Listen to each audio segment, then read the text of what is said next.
So today I'm going to get started on the last dimmer switch install project. Might be one of the more complicated. So what I have are two switches, as some of you have seen before. One for the living room, which is three-way switched to another rocker switch by the front door, and then two LED puck lights for the kitchen area. So what I'm going to do is, I had originally talked about relocating both of those to a dimmer switch that I would put here, one each. And instead, I'm going to combine these two switches, keep the three-way functionality that the living room has, and put all the LED puck lights, which are basically in the living area anyway, onto one switch in this panel. I know I have room back here. I have the switch purchased. And today, for now, I'm just going to go in and sort of map out the wiring. I know there's some crazy stuff going on. The living room is, like I said, switched, three-way switch back to the door, so I need to identify that wire. And then the kitchen is actually also providing 12-volt positive to this exterior light, so I'll have to rewire that, and then just sort of map everything out, get the wire set the way I want to, and then probably come back later and actually cut it out.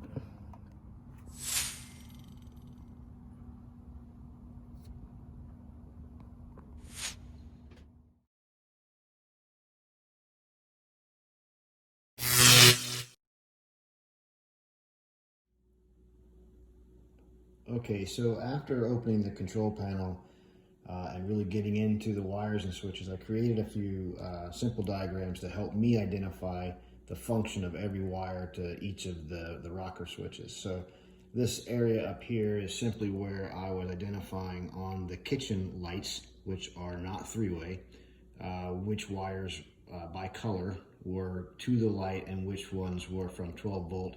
And in fact, the 12 volt is also spliced and provides 12 volt positive to an exterior light. Here's the living room light, which is a three-way switch, and I again identified which wires are the three-way wires or the travelers, which one goes to the light, and what their colors are.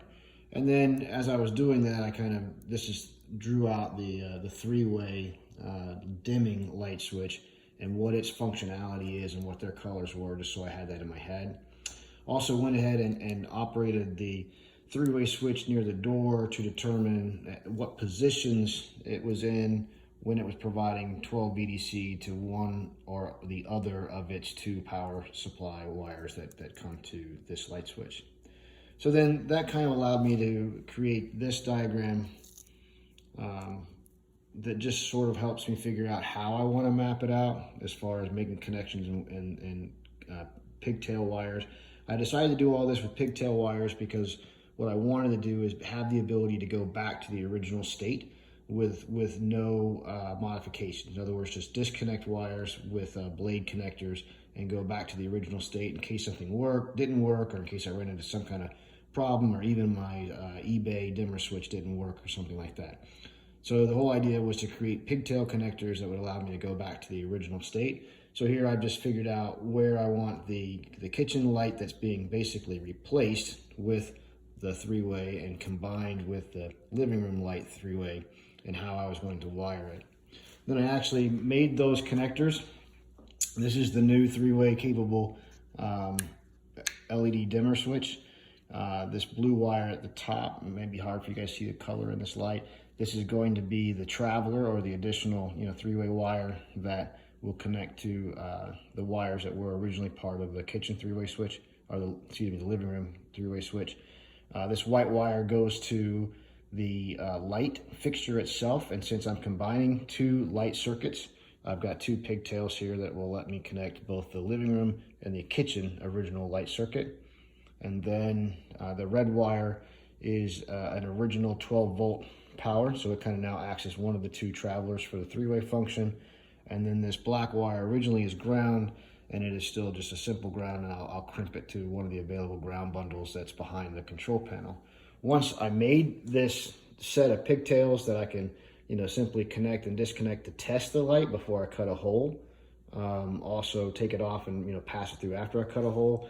After I made that, I came back and just sort of made a diagram mapping out exactly what color and function each of the three-way light switch pigtails that I made were, and what color and function wire does it connect to in the original state, so that when I get there, it's pretty easy to see that the red from the new three-way switch is going to go to the green switch that's already in the control panel, or the green wires in the control panel, and then I'll be able to just make all these connections. All the male-female blade connectors are correct, so everything will just come in and should be plug and play for the test, and then plug and play for the final installation once the hole is cut into the panel.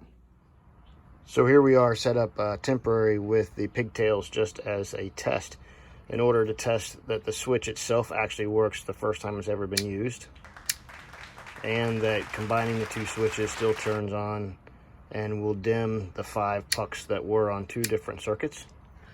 All of these connections are just temporary, here, here, here, etc.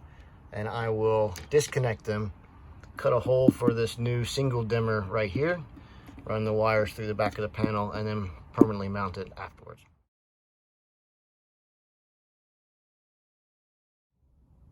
So here is our completed dimmer project. Here's the new switch, obviously cut out in that panel that I spoke about and installed permanently. What I've done, as we've been talking about, is these 2 rocker switches in the control panel that were for the living room and the kitchen are now dummies with no wires to them at all. Those terminals and blades were reconnected and transferred over to here. I can go back to the original state very easily without any cutting of wires, just disconnecting and reconnecting back to these 2 switches. There was a pigtail that provided 12 volts to this outdoor security light, so I taped that off and actually made a little tag to remind myself in 3 or 4 years, if I need to, that that's what it's for, and I can reconnect it if I need to. And so the great thing is I got rid of the light switches that I didn't like in the control panel and moved them, moved it to a more traditional light switch, which I like. They're very bright, and now I can dim them, which is something that my wife and I really wanted. And the other thing that this really did for me was that, those 2 switches basically controlled these 5 pucks.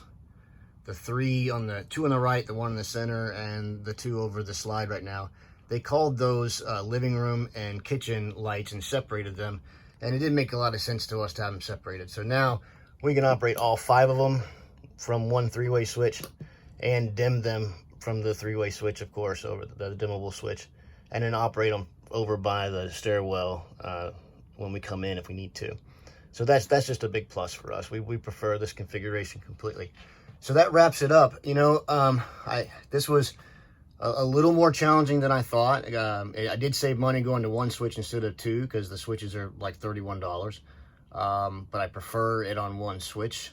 The biggest thing I would say was mapping out the schematic of the existing condition, and then planning and even making a color code wire table made the whole thing incredibly easy when it was time to actually install it and move it over. So that was really part of what made it easier. Our motorhome is in storage, so I've been doing it early in the morning so I didn't have to run the generator for air conditioning before it gets hot here in Texas. So I did it over 3 different trips over 3 different days. And I'd say really the biggest thing is just plan. Go in, identify every wire, map out every wire, and then map out what it's going to go to as far as colors from the old state to the new state. And that's probably the most important thing. Feel free to hit me up with any questions in the post, and I'll help you if I can.